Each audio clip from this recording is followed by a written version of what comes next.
Class 7 के सभी प्यारे छात्रों का स्वागत है उनके अपने चैनल सूरी ऑनलाइन क्लासेस में। तो प्यारे बच्चों, आप सभी कैसे हैं? आशा करते हैं एकदम मस्त होंगे।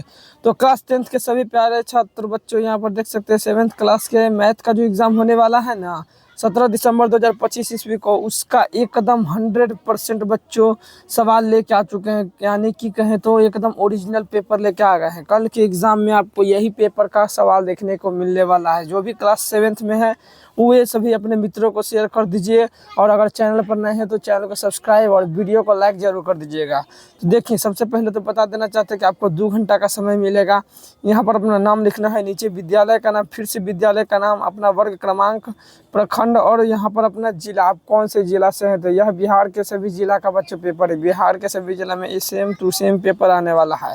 तो चलिए देखिए, यहाँ पर सबसे पहला बात कि ये तीनों को आपको छोड़ देना है, इसमें आपको कुछ नहीं करना है। ये निर्देश केवल आपको पढ़ लेना है।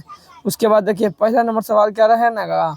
पहला नंबर सवाल रहेगा कि सही वाला के सामने सही का टिक लगाना है बच्चों। देखिए, पहला सवाल कर रहा है कि वह संख्या जो ना तो धन पूर्णांक है और ना ही ऋण पूर्णांक है, उसको क्या कहते हैं बच्चों? वो है जीरो एकदम। ना ही धन पूर्णांक है ना ही ऋण पूर्णांक है, तो यहाँ पर टिक लगा देना है। अगला सवाल देखिए, दूसरा नंबर कि आंकड़े 4 2 3 4 3 4 2 4 1 और 4 1 के में बहुलक कौन है? तो बहुलक हम जानते हैं, जो ज़्यादा बड़ा है वो क्या है? बहुलक है। तो यहाँ 4 सबसे ज़्यादा बड़ा है, इसलिए इसमें टिक लगा देंगे बच्चों। अगला सवाल देखिएगा, तीसरा नंबर कड़ा 108 डिग्री का समपूरक कौन होगा? याद रखना है, 108 डिग्री का समपूरक कौन क्या होगा? तब बच्चों तो 72 डिग्री। ऑप्शन नंबर बिल्कुल डी में यहाँ पर टिक लगा देना है एकदम। आगे देखिए, यहाँ पर चौथा नंबर सवाल देखिएगा, प्रथम 5 प्राकृतिक संख्या का माध्य कितना होता है बच्चों? तो याद रखिएगा, प्रथम 5 प्राकृतिक संख्या का माध्य हमारा कितना होता है? 3 होता है। अब इसको यहाँ पर सही का टिक लगा देना है 3 के सामने। अगला सवाल देखिएगा, पाँचवा नंबर सवाल बच्चों ने ये 4 ही ऑब्जेक्टिव पूछा है, या दूसरा नंबर सवाल करा है ना कि स्तंभ अ को स्तंभ ब के साथ सही एकदम मिलान करना है। क्या चीज़? सही एकदम। तो देखिए, पहला है सवाल वृत्त की परिधि थी, इसको क्या करेंगे हम लोग? 2πr में मिला देंगे। दूसरा का मिलाना है बच्चों घ नंबर में। तीसरा को मिला देना है एकदम ख नंबर में, और चौथा नंबर को बच्चों मिला देना है क में एकदम। तो आपको इसी तरह एकदम करते चलना है, इसलिए आप सब स्क्रीनशॉट लेते चलिएगा जरूर सभी सवालों का बच्चों। देखिए, तीसरा नंबर सवाल कि कोष्ठक में सही के लिए सही और गलत के लिए गलत भरना है।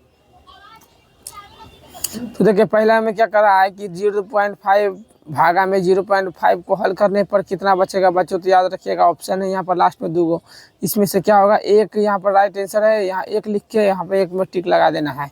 दूसरा नंबर सवाल करा है ना कि एक समबाहु त्रिभुज के प्रत्येक कोण की माप 60 डिग्री होती है। कितना डिग्री होती है? तो 60 डिग्री। याद रखिएगा, यहाँ पर इस 60 में टिक लगा के यहाँ पर लिख देना है।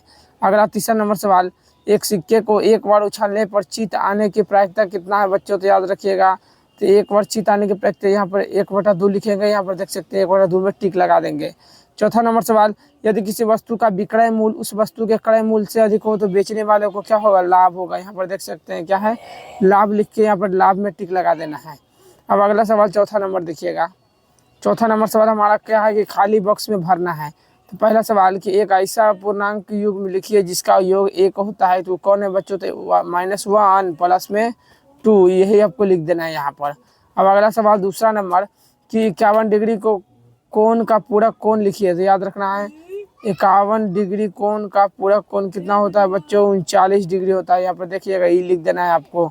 तीसरा नंबर सवाल कि 6.3 के 4 और 4 के पावर रेकरिंग को परिमेय संख्या के रूप में लिखना हो ना, तो याद रखिएगा क्या होगा? तो 628/99 यहाँ पर राइट आंसर हो जाएगा।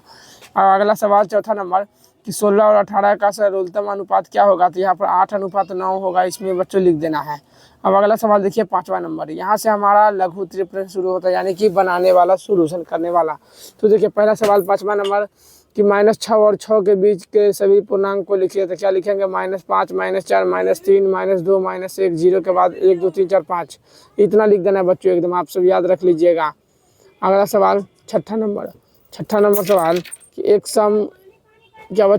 समकोण त्रिभुज के न्यून कोण की माप 52 डिग्री है, तो दूसरे न्यून कोण की माप ज्ञात करें। तो याद रखिएगा क्या करना है आपको? एकदम सेम टू सेम इसी तरह बना के आ जाना है, तो आपको 5 में 5 एकदम नंबर मिलेगा। एक भी नंबर मास्टर नहीं काटेगा, याद रखिएगा। अगला 7वां नंबर सवाल देखिए। 7वां नंबर सवाल क्या है कि 550 रुपये कितने वर्ष में 10% वार्षिक साधारण ब्याज की दर से 660 हो जाएगा? तो याद रखिएगा बच्चों, आपको क्या करना है, इस तरह एकदम सोल्यूशन करना है कि मास्टर देखते ही नंबर बैठा के एकदम आपको आगे बढ़ जाए। तो इस तरह आप स्क्रीनशॉट ले लीजिएगा एकदम। अगला सवाल देखिएगा, 8वां नंबर का रहा है सरल करना है, मतलब कि ये समीकरण दिया है, इसको कहा है सरल करने के लिए। तो आपको कैसे सरल करना है, तो देखिए सबसे पहले तो यहाँ पर 9 + 25 भागा है, तो सबसे पहले हम जानते हैं भागा वाला काम होगा। तो यहाँ पर क्या करना है, सबसे पहले इसको पूरा एक फॉर्मेट में लिख देना है, उसके बाद धीरे धीरे करते करते काटते छाटते बच्चों एकदम लास्ट में आंसर के पास आ जाना है। आप सब स्क्रीनशॉट ले लीजिएगा। अब अगला सवाल देखिए, यहाँ पर 9वां नंबर करा है ना कि निम्नलिखित आंकड़ों के माध्य, माध्यिका और बहुलक निकालना है। तो देखिए तो माध्य ऐसे निकालेंगे, माध्यिका बच्चों यहाँ पर देख लीजिएगा, और नीचे देखिए बहुलक, बहुलक इसका क्या है 2 होने वाला है। यहाँ पर देखिए माध्य क्या यहाँ पर ऐसे होगा लिखना। अगला सवाल देखिएगा, यहाँ पर 10वां नंबर करा है ना कि किसी आयत की लंबाई चौड़ाई का अनुपात 3:2 है। यदि आयत की परिमाप 90 मीटर है तो उसकी लंबाई और चौड़ाई ज्ञात करना है। तो बच्चों इसको क्या करना है, ऐसे इसी प्रकार से लिख देना है। अगला सवाल देखिएगा, अगला सवाल बच्चों यहाँ पर नहीं है, आपको केवल एग्जाम में इतना ही सवाल 10 सवाल देखने को मिलने वाला है। तो आशा करता आप सभी को बहुत मजा आ जाएगा बच्चों। कल का पेपर पहले ही देखकर हर एक सवालों को उसके सॉल्यूशन के साथ हम अपने आपको बता दिया है। तो अगर हमारे चैनल पर नए हैं तो सब्सक्राइब अवश्य कर लीजिएगा, और अपने जितने भी मित्र हैं क्लास 7 के उन सभी को भेज दीजिए, क्योंकि कल यही पेपर एकदम छपने वाला है।